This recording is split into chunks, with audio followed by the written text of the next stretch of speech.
Hello there, welcome to NTV English News Bulletin. I am Bhavana Casey. In the beginning, we have the headlines.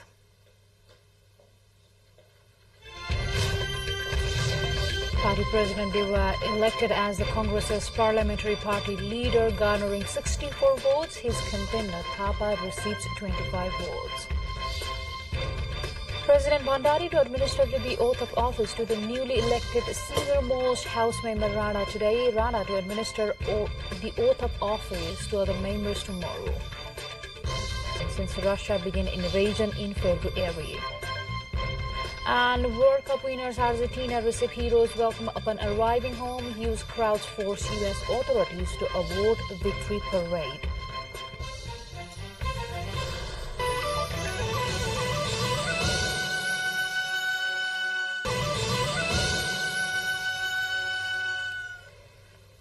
Welcome back. You are with the NTV English News Bulletin. Now we have the news in details. And in the latest news, Prime Minister and Nepali Congress's President Sherbahadur Dewa has been elected as the parliamentary party leader of the ruling Nepali Congress. A total of 89 members of parliament this morning. Dewa won the election garnering 64 votes, while his contender, General Secretary Gagan Thapa, garnered 25 votes. The candidate must garner at least 51% of the votes to be declared as the winner. Nepali Congress became the largest party of the parliament after securing a total of 89 seats, including 57 under first past the post system and 32 under the proportional representation system in the November 20 elections. President Bidyadevi Bhandari is administering the oath of office and secrecy to the newly elected senior member of the House of Representatives, Pashupati Samsir Rana. Rana, who is member of parliament from Rashtriya Prajatantra Party, will be sworn in amid a function to be held at the president's office in Sital Niwas at 1 p.m. this afternoon. As per the provision, before the House elects the Speaker, the senior-most member takes oath, has scheduled an oath-taking ceremony for newly elected members to the House of Representatives for tomorrow. Rana will administer the oath to the newly elected parliamentarians at the Parliament building in New Baneswar tomorrow at 1 p.m. according to the Federal Parliament Secretariat. The members are requested to wear the national uniform and their cultural attires during the ceremony. Meanwhile, if any of the newly elected House members wish to take oath of office in their own mother language, they are requested to arrange the translation of the oath paper and inform the Parliament Secretariat as well. According to the Parliament Secretariat, a total of 36 members had taken oath in 11 mother languages except Nepali language during the oath-taking ceremony held after the 2017 House of Representatives elections. The members were then administered oath of office in languages including Maithili, Tharu, Bhojpuri. With this update, time to go for a short break, but still to come we have. And welcome back now to more updates. Ukraine's President Zelensky is planning to visit Washington on Wednesday and may meet U.S. President Joe Biden, reports say. It would be his first foreign trip since the Russian invasion in February. Zelensky could also address Congress, unnamed officials told U.S. media. There is no official confirmation of the visit or the plans. A visit would be fraught with security concerns, meaning plans could likely start at short notice. In a letter on Tuesday, Democratic House Speaker Nancy Australian Foreign Minister Penny Wong has arrived in China for talks seeking to mend a long break in high-level ties that have prompted trade sanctions and the political frictions. Wong's visit is the first by an Australian foreign minister to China in 4 years and is raising hopes that Australia will make progress on ending China's blocks on Australian commodity imports and freeing two Australian citizens detained in China. After arriving in Beijing, Wong thanked China for the invitation, which comes on the anniversary of the 50 years of official diplomatic relations between the nations. Wong is due to meet with Chinese Foreign Minister Wang Yi later on Wednesday. Wong said she would continue to advocate for the detained Australians without giving details. Peru's Congress tentatively endorsed a plan on Tuesday to hold outstate President Pedro Castillo. The proposal, approved by 91 of the legislature's 130 members, would push up to April 2023 elections for presidency and Congress, originally scheduled for 2026. The plan must be ratified by another two-thirds of majority for it to be adopted. Meanwhile, Peru has ordered the Mexican ambassador to leave within 72 hours after Mexico granted asylum to the family of the outstate Peruvian President Pedro Castillo.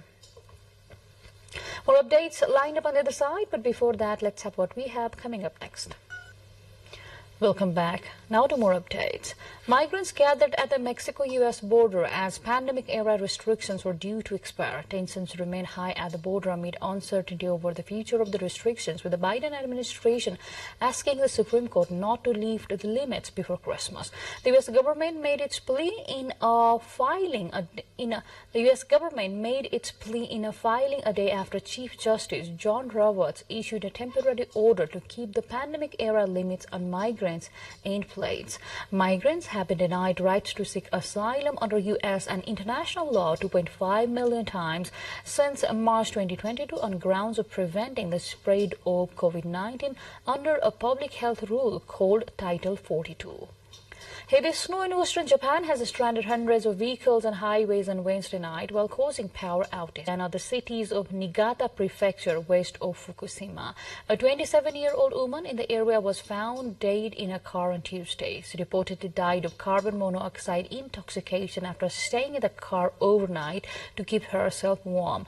A disaster relief dispatch of the self-defense forces were deployed in some cities of Niigata after the local government requested to resolve the traffic congestion. More updates lined up on the other side, but before that, let's have the highlights first.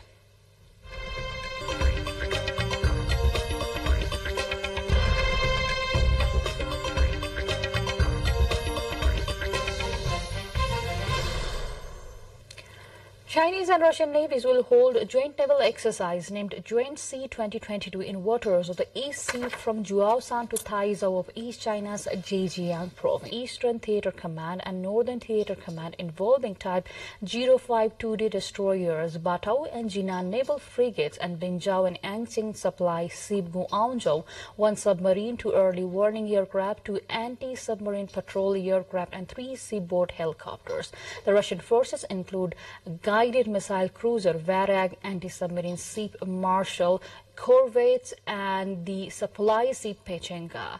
The joint exercise aims to display the two sides' determination and capability in strengthening efforts to jointly deal with maritime security threats, as well as safeguard international and regional peace and stability, and to further deepen China-Russia comprehensive strategic partnership of coordination for the new era.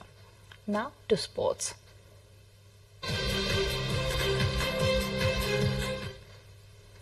Argentina's World Cup victory parade through Buenos Aires and its surroundings came to an early halt on Tuesday as authorities ordered its cancellations amid security concerns.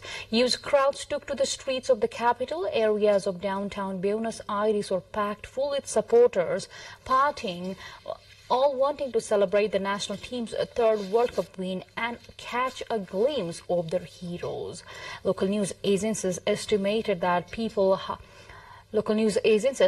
that the turnout was high as 5 million people, with the capital's most iconic locations such as Plaza de Mayo and the iconic obelisk flooded with people. Fans also clashed with police in Buenos Aires after a day of celebrations. Clashes started after police moved to arrest several fans who had broken into the monument. Argentina won the 2022 final. That's all we have in this edition of English News Bulletin. We shall see you again with next edition of the English News Bulletin. But before we say goodbye, a quick reminder of the headlines.